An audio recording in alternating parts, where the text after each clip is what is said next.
Բարի գալուս Job Finder AM HR Corner հաղորդմանը, այսօրվա մեր հյուրն է Work in Progress HR խորհրդատվական ընկերության հիմնադիր տնօրեն Վարդուհի Հարությունյանը։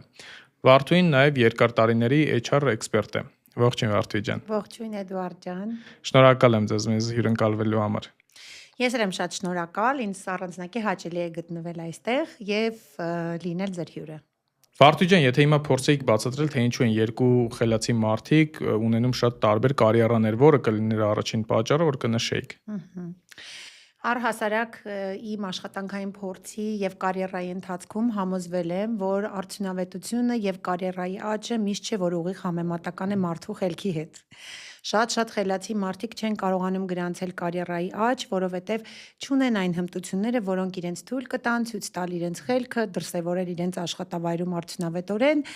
եւ առաջին փափուկ հմտությունը, որը այստեղ կարող եմ նշել, դա հաղորդակցման հմտությունն է, որը որ մարդու մոտ կա կամ չկա, հետո նա զարգացնում է։ Այո։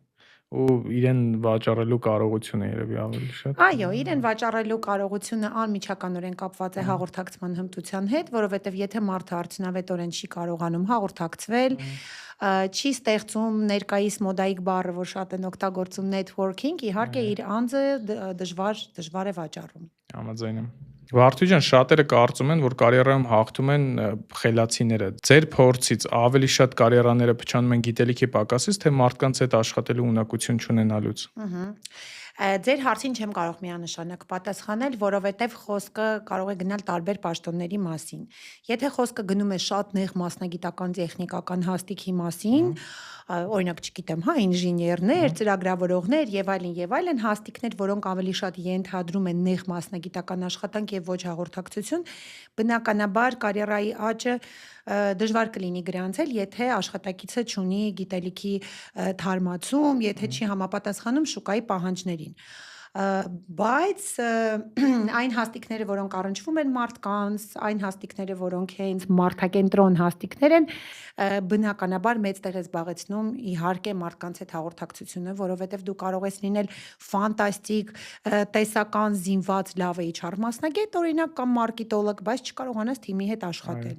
Եվ սա խնդրի առաջ կբերի եւ բնականաբար կազմակերպության հիմնադիրը, տնօրենը շատ երկար կմտածի այդ աշխատակիցը իրեն պետք է աշխատավայրում թե ոչ։ Համաձայն եմ։ Քանի որ ունեք երկար տարիների փորձ, ուզում եմ նաև մի այլ հարց ձեզ հղել։ Երբևէ եղել է, որ մասնագետը բարձրացում չստանա ոչ թե իր աշխատանքի պատճառով, այլ իր վարքագծի պատճառով։ Այո, շատ եմ հանդիպել այդպիսի դեպքերի եւ մենք այդպիսի թյուր կարծիք ունենք իրականում, որ եթե աշխատավայրում որևիցե մեկը իր գործը լավ է կատարում, արդեն կարող է առաջխաղացում ունենալ եւ դառնալ օրինակ թիմի ղեկավար, մենեջեր եւ ղեկավարել այլ անձանց։ Այստեղ շատ կարևոր գաղտնիք կա։ Մարդը կարող է լինել լավ ղեկավար եւ մասնակի տիրապետել, այն մասնագիտական հմտություններին եւ գիտելիքներին, որոնց տիրապետում է իր աշխատակիցները։ Եվ այո, եթե մարդը առաջնորդ չէ եւ չի ղեկավարում, չի կարողանում ուղղորդել մյուս աշխատակիցների վարքագիծը, նրան առաջ խաղացնելը իմաստ չունի, անգամ եթե նա շատ լավ մասնագետ է։ Այստեղ այսինքն եկանք այն հարցին, որ ավելի շատ առաջնորդելու ունակություն չունենալն է խնդիրը, իսկ եթե ինքը առաջնորդ չի, այլ հասարակ աշխատակից է, այդ դեպքում օրինակ որ վարքագիծն է, որ ավելի շատ խանգարում է։ Իհարկե թիմակիցների հետ հաղորդակցությունը, որովհետև մենք HR-ները սովորաբար երբ որ գնահատում ենք աշխատակցին որպես աշխատակից, շատ պրոֆեսիոնալ ընկերություններ գնահատում են նրա KPI համակարգի մեջ դնում են ոչ միայն թե ինչպես է օրինակ նա վաճառում, ինչպես է հաղորդակցվում հաճախորդների հետ, այլ նաև ինչպեսի թիմակից է նա, որովհետև ես կարող եմ լինել շատ ֆանտաստիկ լավ աշխատակից, բայց փչացնել իմ թիմի ներսում հարաբերությունները, ինչը ժամանակակից աշխարհում շատ կարևոր գործոն է։ Այո, միանշանակ աշխատակցի վարքագիծը կարող է խոչընդոտ հանդիսանալ, որպեսզի նա ունենա առաջխաղացում եւ կարիերայի աճ։ Միանշանակ համաձայն եմ։ Վարդուհի ջան, իսկ ձեր կարծիքով այսօր աշխատանքից ավելի շատ ազատում են վատ մասնագետներին, թե ավելի շատ բարդ բնավորություն ունեցող մարդկանց։ Նորից սուբյեկտիվ եմ պատասխանելու, որովհետև ստատիստիկ տվյալների իհարկե դժվար առաջ բերեմ բոլոր ընկերությունների մասով, բայց կարող եմ սեփական փորձից ասել, որ առավել վատ վարքագիծ ունեցող աշխատակիցներին ավելի հաճախ են ազատում, որովհետև վատ վարքագիծը, տոքսիկ վարքագիծը հաճախ շատ ավելի տեսանելի է, քան մասնագիտական թերացումները եւ մնացած այլ գործոնները։ Շատ մարդիկ արդարացնում են իրենց վարքագիծը ու ասում են ես ուղղակի շատ անկեղծ մարդ եմ։ Ձեր փորձից ելնելով սա անկեղծություն է, թե ավելի շատ ցածր էմոցիոնալ ինտելեկտի դրսևորում։ Ես մի շատ սիրելի կատակ ունեմ, տարիների ընթացքում ձևավորված, երբ որ աշխատանքի հարցազրույցի ժամանակ տեխնացուին հարցում ենք որն է ձեր թույլ կողմերը, եւ տեխնացուն ասում էր իմ թույլ կողմն այն է, որ ես շատ արդար եմ, շատ անկեղծ եմ, շատ բարի եմ եւ բոլոր ուժեղ կողմերը ներկայացնում էր որպես թույլ կողմ, մոտավորապես նույն բանն է, ինչ է նշանակում ես շատ անկեղծ եմ։ Անկեղծությունը աշխատանքի վայրում պետք է վերածել այդ հատկանիշը կոնստրուկտիվ ֆիդբեք ասվածին, այսինքն դու այո, քո մեջ չպետք է պահես բացասական էմոցիաներ, բացասական վերաբերմունք, բայց եւ այնպես պետք է մշակես այնպիսի կոմունիկացիոն գործիքներ, որոնք թույլ կտան դիմացինին էլ չնեղացնել, հա, այստեղ քո անկեղծությունը չի միայն կարևոր, այլ նաեւ ինչքանով ես ճիշտ եւ արդյունավետ քո մեսիջը փոխանցում դիմացինին։ Այո, այսինքն պետք չի անձնական պետք է այն սահմանները պահել, որ մարդու անձնական դաշտ չմտնես, եթե ինչ-որ ֆիդբեք ունես տալու, դա վերաբերվի միայն աշխատանքին։ Այո, եւ ֆիդբեքը ինքը ինքնանպատակ գործիք չի, հա, ֆիդբեքը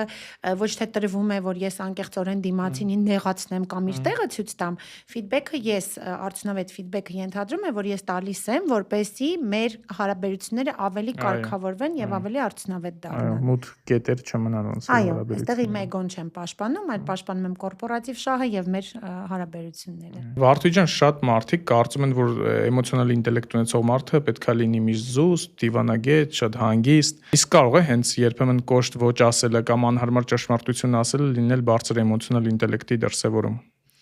Շատ լավ հարց է իրականում, մենք հաճախ մտածում ենք, որ մարդիկ, ովքեր չեն ջղայնանում, սառն են, հանգիստ են, իրենք ունեն բարձր EQ։ Սա բացարձակապես իրականությանը չի համապատասխանում, որովհետև ես բազմաթիվ ղեկավարներ եմ տեսել, ովքեր այսպիսի հանգիստ դրսևորմամբ մի օր պայթել են ու կայացրել են շատ ոչ արդյունավետ որոշումներ։ EQ-ն չի ենթադրում, որ մարդը սառը պետք է լինի, չպետք է ունենա էմոցիաներ, որովհետև բոլոր մարդիկ մարդ են եւ մարդիկ ունեն էմոցիաներ։ Եթե մենք էմոցիաները մեր մեջ ճնշում ենք, մենք խնդիրներ ենք ունենում ինչպես ղեկավար, այնպես էլ հենց մարդ, հա։ EQ-ն ենթադրում է, որ մենք կարողանում ենք ճանաչել սեփական անձը, հասկանալ սեփական էմոցիաները եւ տվյալ իրավիճակում կիրառել ճիշտ էմոցիա եւ ճիշտ վարքագիծ, հաշվի առնելով նաեւ դիմացինի էմոցիաները, ցուցադրելով էմպաթիա, հա, այսինքն մտնելով նաեւ դիմացինի դրության մեջ։ Եվ ամենակարևորը, բարձր EQ ունի այն մարդը, ով կարողանում է աշխատանքային տարբեր բարդ իրավիճակներում կայացնել արդյունավետ որոշում։ Ոչ թե պաշտպանում է սեփական էգոն, ոչ թե փոքրուց եկած տրավմաները պատճառ են դառնում, որ ինքը այս կամ այն որոշումը կայացնի, այլ տվյալ իրավիճակում նա կայացնում է ճիշտ որոշում, որը որ տանում է արդյունավետ հարաբերությունների եւ կազմակերպության զարգացման։ Այո, ես միանշանակ համաձայն եմ եւ էմոցիոնալ ինտելեկտը ամեն դեպքում կարելի է զարգացնել, եթե նույնիսկ դա ոնց որ բառ արտահայտված չի կամ չգիտեմ, օրինակ ավելի մարդը կոպիտ ասած ներվային է, ինքը բնավորությամբ ավելի շուտ է դուրս գալիս ափերից, կարելի է միանշանակ դա զարգացնել, որպեսզի խնդիրներ չստեղծի աշխատավայրում։ Այո, Էդուարդ ջան, այո, բազմաթիվ դասընթացներ կան ինքնաճանաչման, ես ինքս վարում եմ, հա, շատ վաղուց, որը թույլ է տալիս մեզ հասկանալ սեփական իմպուլսները, հասկանալ սեփական էմոցիաները, եւ դա շատ է մեզ օգնում։ Այսինքն մենք երբ որ ինչ-որ էմոցիա ենք ապրում, ոչ թե իմպուլսիվ այդ որոշումը կայացրեցինք, որովհետեւ այդ էմոցիան ենք ապրում, այլ փորձում ենք հասկանալ այս էմոցիան որտեղից է գալիս,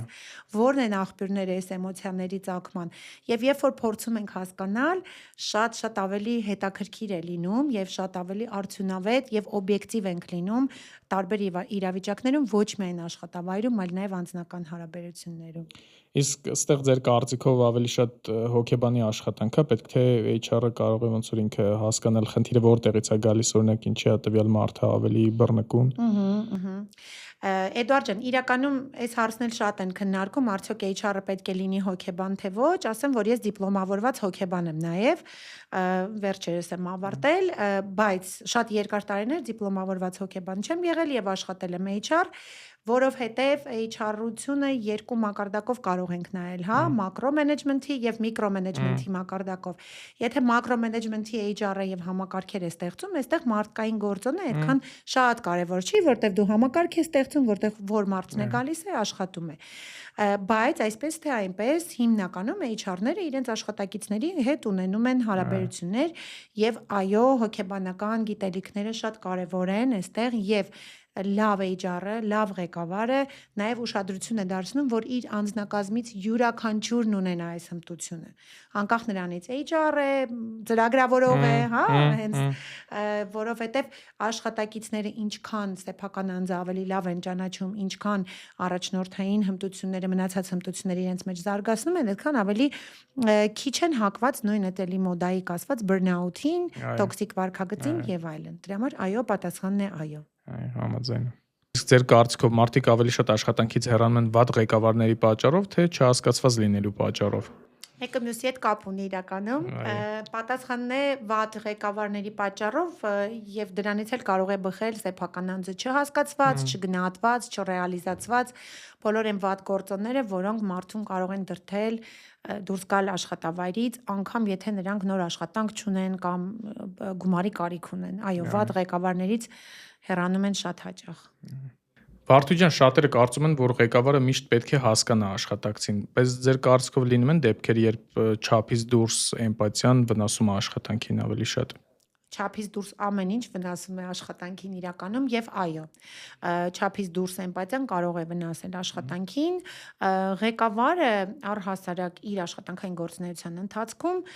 մեկ կարևոր առաքելություն ունի, նա պետք է կորպորատիվ, կազմակերպական շահին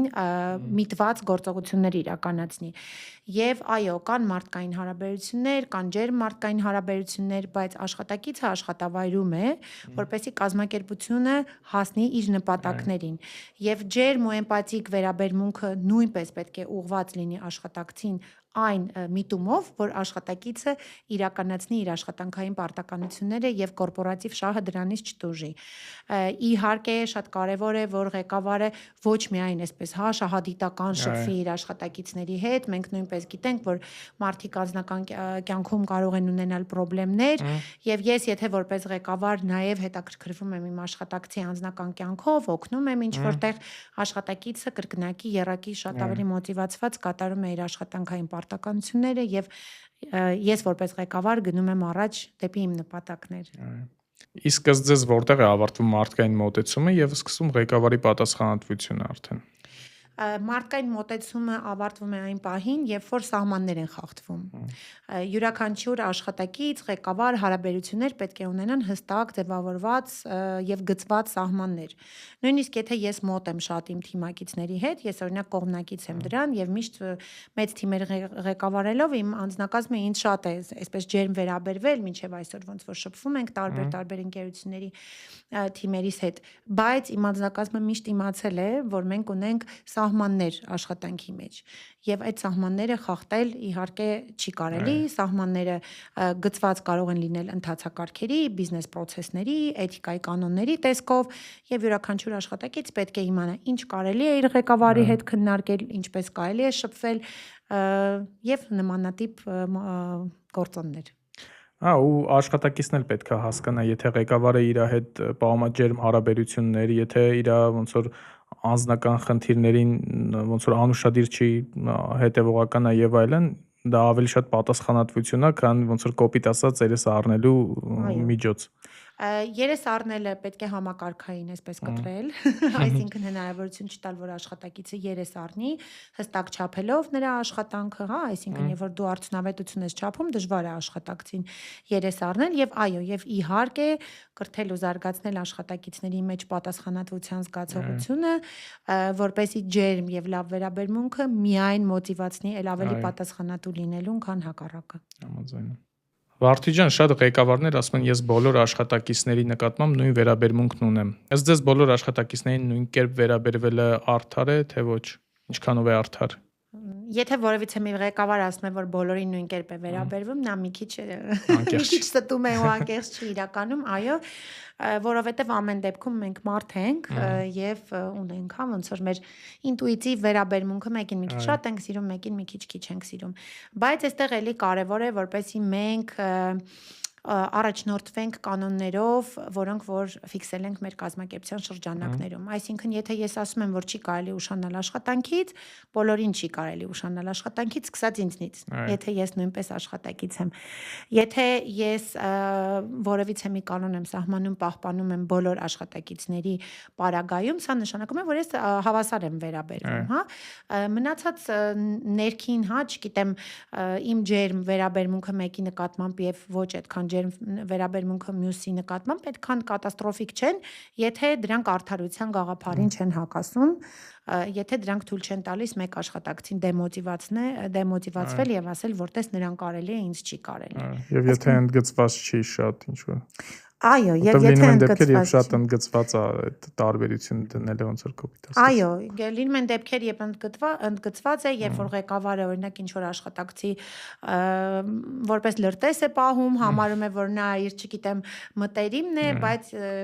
այս մշակույթը իհարկե շատ վատ մշակույթ է, հուսով եմ, որ մեր հայկական կազմակերպություններից այս տարբերակները կամաց դուրս են գալիս։ Իսկ կարող է չափազանց բարի մարդը երբեք ղեկավար չդառնալ, եւ եթե այո, ապա ինչու։ Ինձ թվում է չափազանց բարի մարդը չի կարող դառնալ ղեկավար, չնայած իմ անձնական կարծիքով բարությունը աշխարհի ամենակարևոր, չգիտեմ, արժեքն է, որը որ ես շատ եմ կարևորում իրականում, բայց քանի որ դու ղեկավար լինելով ստիպված ես լինում շատ հաճախ կայացնել որոշումներ, որոնք որ քո կազմակերպության համար պետք է շահեկան լինեն եւ դու չես կարող խորանալ, հա, ոնց որ այս մարդը գործունի չունի, ինչ պիտի անի, ոնց պիտի ապրի, եւ եթե դու այստեղ շատ բարի ես, սա կարող է հակասության մեջ դնել քո անձը եւ քո պաշտոնը, ինչը որ դժվարություններ կառաջացնի։ Կամ շատ բարի մարդը պետք է կարողանա իրեն անջատել եւ համակարգային նայել հարցին, իր բարությունը ուղղելով գլոբալ համակարգի բարելավմանը, բայց մյուս կողմից էլ հետաքրքիր է, ես օրինակ որպես մարդ ինձ համարում եմ շատ բարի, չգիտեմ իհարկե կարող է սուբյեկտիվ լինել, բայց մարդկային հարաբերություններում շատ էմպաթիկ եմ եւ շատ բարի եմ, բայց եւ շատ հեշտությամբ մարդուն ազատում եմ աշխատանքից, եթե նա որևիցե մի բան շատ հաճախ սխալ է անում, չխորանալով, բա ինքը ինչ պիտի անի, ոնց պիտի անի, այսինքն որպես աշխատակից մի քանի անգամ շանս տալուց հետո եթե տեսնում ես մարդը միևնույն է վնասում է կազմակերպությանը, ես շատ հեշտությամբ այդ մարդկանց ազատում եմ աշխատանքից, անգամ, չգիտեմ, մեղավորության զգացողություն չունեմ արդեն երկար տարիներ։ Որովհետև ամեն դեպքում սահման կա, ինչքան էլ բարի լինես, սահման կա, որը որ եթե աշխատակիցը անցնում է ու հաշվի չի առնում, պետք է, այսինքն, կտրել միանգամից։ Այո, եւ դրանով մենք օգնում ենք հենց աշխատակցին, որ ինքը իմանա, որ չի կարելի։ Այո, սթափվի։ Այո։ Բարդու ջան, եթե աշխատակիցը շատ ուժեղ մասնագետ է, բայց թիմի հետ աշխատել չի կարողանում ու առողջ չի ընդհանրապես ընկերության մթնոլորտը, ո՞րն է ճիշտ ընդհանրապես պահել տվյալ աշխատակցին, թե հանել իրան, ազատվել իրանից ու թիմը պահել առողջ մթնոլորտում։ Ինձ թվում է ոչ մեկը ոչ մյուսը իրականում, որովհետև եթե թիմը համախմբվում է եւ արդեն ղեկավարների հետ խոսում է շանտաժի լեզվով, սրան տրվել է ամենասխալ որոշումն է, որովհետև այս ղեկավարին օրինակ հանեցին, ենթադրում եմ այդ ղեկավարի մասին էր խոսքը։ Կբերեն մյուս ղեկավարին, կասեն, վայ, այս ղեկավարն էլ, չգիտեմ, մազերը երկար է կամ նմանատիպ ինչ որ մի բան։ Երբևիցե շանտաժին տրվել չի կարելի եւ այդ բունտերը պետքա հարթել ճիշտ ձևով։ Պետք է աշխատել երկու կողմի հետ, մաքսիմում ջանք գործադրել, այնպես անել, որ ղեկավարը իր վարքագիծը փոխի, իրականում հասկանալ կոնֆլիկտի պատճառը, կարողա չեն ընդունում ղեկավարին, որտեղ նա լավ ղեկավար է, ուզում է որ լավ աշխատեն, իսկ իրենք էլ համախմբվել են։ Այստեղ էլի մի շատ հետաքրքիր օրինակ եմ ուզում բերել, որ շատ են խոսում կազմակերպության թիմայնության մասին, հա, ասում են մեր կազմակերպությունը շատ լավ թիմ ունի, շատ լավ թիմ ունի, երբ որ ես հիմնադիրներին հարցնում եմ, իսկ այդ լավ թիմը նպաստում է, թե խանգարում է ձեր նպատակների իրականացմանը, իրենք զարմանում են, ասում են ինչի կարող է խանգարի, ասում եմ այո, որովհետև բազմաթիվ վաճառասրահներ ես մտնում, ոչ մի վաճառող չի գալիս քեզ մոտենում, որովհետև իրենք այնտեղ օրինակ սուրճ են խմում շատ թիմային Հիմա դա լավ է, թե վատ է, այսինքն թիմայնությունը նույնպես պետք է նպաստի կազմակերպության շահի եւ նպատակների իրականացմանը։ Ու շատ դեպքեր կա, հենց լինում է բացի թողի վիճակ կազմակերպությունում, բայց կազմակերպության ղեկավարը ինքն էլ չի հասկանում, որ իր կազմակերպությունում այդ վիճակն է, բերում է ինչ-որ մենեջեր, ում հետ ոնց որ թիմը սկսում է չկարողանալ, որովհետև այս մենեջերը ինքը դիսցիպլինա պահող մարդ է։ Ու խնդիրը ներկայացնում են, որ տվյալ մենեջերից է, բայց իրականում խնդիրը հենց թիմից է, որովհետև իրանք սովոր են արդեն այդ բացի թողի վիճակին։ Այո, եւ այստեղ շատ էլի կարևոր գաղափարի մասին խոսեցիք, Էդուարդ ջան, այստեղ փոփոխությունների մասին խոսեցիք, որովհետեւ երբ որ գալիս է նոր ղեկավար, երբ որ գալիս է նոր մարդ, բնականաբար ամբողջ թիմը սկսում է դիմադրել։ Դիմադրում է, որովհետեւ հիմնականում մարդիկ չեն սիրում փոփոխություններ, իրենք իրենց կոմֆորտ զոնայից դուրս գալ չեն սիրում, նոր ղեկավարը ենթադրում է ստրես եւ կազմակերպության տնօրենը կամ հիմնադիրը պետք է հասկանա, որ նոր ղեկավարին պետք է տա ժամանակ։ Եվ ոչ մի նոր ղեկավար կախարդական փայտիկ չի, որպեսզի լուծի նրա խնդիրները եւ ոչ մի խորհրդատվական ընկերություն կախարդական փայտիկ չէ, որը որ ուղղակի գա համակարգը դնի եւ դուք 1-2 ամսում այլևս խնդիր չունենաք։ Թիմը պետք է սովորի համակարգին, ղեկավարին, թիմը պետք է աշխատացնի համակարգը, որպեսզի մենք արդեն ունենանք արդյունք եւ փոփոխություն իրականում։ Սա ճանապարհ է, որի համար ժամանակ է պետք։ Ու մյուս սխալն էլ կա, երբ շատ ղեկավարներ հենց դիմադրության հանդիպելիս միանգամից փորձում են ազատվել աշխատակցից, կապ չունի, որ ինքը լավ մասնագետ է, հա, բայց կարող է սովոր չի, ինքը նոր մենեջերի պայմաններին ու աշխատելա ոչին եւ այլն, միանգամից փորձում են ազատվել տվյալ մասնագետից ու կորցնում են լավ մասնագետ։ Դե սա թույլ ղեկավարի բնորոշ գիծ է։ Ես օրինակ որպես ղեկավար, երբ որ դիմադրող աշխատակից եմ տեսել, միշտ այդ աշխատակիցը ինձ շատ հետաքրքիր է եղել, առանձնակի հետաքրքիր է եղել, նույն տրեյնինգների ժամանակ էլ, հա, որ միշտ լինում է ինչ-որ մեկը, որ ասում է, չէ, ինչ եք ասում, այդպես չի, այդ մարդիկ իմ ուշադրությունը շատ են գրավել, որովհետև հոգեբանության մեջ էլ ասվում է, դիմադրում են այն մարդիկ, ովքեր արդեն առաջին քայլը արեցին, որ ձեր ասածը ընդունեն։ Ամենավտանգավոր մարդիկ են, ովքեր ձայն չեն հանում, որովհետև իրենց կարող է ձեր ասածը մեկ լինել։ Դիմադրող մարդիկ շատ կարևոր են, իրենց հետ պարտադիր պետք է աշխատել եւ այդ դիմադրողականությունը եւ այդ կոնֆլիկտը, այսպես ասած, եթե դու հաղթահարում ես, այդ մարդը դառնում է քո ամենալոյալ աշխատակից։ Սա նույնպես փորձից եմ ասում։ Համաձայն եմ։ Վարդուհի ջան, եւ վերջին հարցը, եթե յուրաքանչյուր ղեկավարը վաղվանից կարողանար իր վարքագծում փոխել մեկ բան, որը կփոխեր ամբողջ թիմի մթնոլորտը, ըստ ձեզ որը կլիներ հենց այդ մեկ բանը, մեկ վարքագիծը։ Ես կարծում եմ, որ շատ ղեկավարների իհարկե կօգնի սեփական էմոցիաների ճանաչումը, գիտակցումը եւ իրենց աշխատակիցների էմոցիաների գիտակցումը ու ճանաչումը։ Եվ այն գաղափարը, որ մենք աշխատակիցների հետ հաղորդակցվում ենք, որպեսզի ունենանք արդյունավետ հարաբերություններ։ Եվ շատ հաճախ ղեկավարները առաջնորդվելով իրենց էգոյով, էգոն էլ շատ կարևոր թեմա է, արդիական, իրենց էգոյով կայացում են բազմաթիվ սխալ որոշումներ, զուտ, որովհետև իրենք ուզում են պաշտպանել իրենց էգոն։ Դրանից հետո կանգնում են բազմաթիվ խնդիրների առաջ, նոր մասնագետ չեն կարողանում գտնել, իրենց իմիջն է ընկնում, որովհետև հեռացող աշխատակիցը իրենց մասին վատ բաներ է խոսում, հա, ոնց որ շատ կարևոր է, որ մենք ճանաչենք մեզ եւ ճանաչենք մեր աշխատակիցներին, եթե սենց հակիրճ ասեմ, հա։ Համաձայն եմ, հա, որովհետև շատ ղեկավարներ հենց իրենց ընկերությունները ղեկավարում են իրանց էգոյով, այլ ոչ թե համակարգերի միջոցով։ Այո, շատ հաճախ եմ այդ դեպքերին պատահել եւ էգոյի գիտակցումը օգնում է մարդուն ոչ միայն աշխատավայրում, մեր անձնական կյանքում էլ, հա, օրինակ, չգիտեմ, երբ որ մենք, չէ, մեքենա ենք վարում կամ ինչ-որ մի բան, ես օրինակ շատ եմ այդ դիտարկումը կատարել, մեր հայ տղաները, օրինակ, չգիտեմ, երբ որ ինչ-որ աղջիկ իրենցից արագ է վարում մեքենան, իրենցից լավ է վարում, մեկ էլ անպայման որոշում են, որ պետք է ինչ-որ ձևով գան, անպայման հաղթահարեն, անցնեն առաջ, ու սենց ես նայում եմ, ասում եմ էգո։ Ինչի համար։ Ես արագ անցա, ես չգիտեմ, իմ գործերով, դու քո գործերով եւ այսպես որ դիտարկումներ անեք, սովորական կյանքում էլ կտեսնեք ինչքան էգոների կռիվներ է գնում, անիմաստ, ինչքան մարդիկ անիմաստ նյարդեր են վատնում, ծախսում զուտ էգոյի համար, ինչքան կոնֆլիկտներ են լինում, դրա համար կառավարեք ձեր էգոն, ճանաչեք ձեր էմոցիաները, սա միայն ձեզ օգուտ է տալու, թե որպես Այս առաջին հերթին ճանաչելն է կարևոր, որովհետև շատ մարդիկ իրականում չեն հասկանում ինչի համար են անում։ Այո։ Ինչից դրդված են անում։ Այո, իհարկե։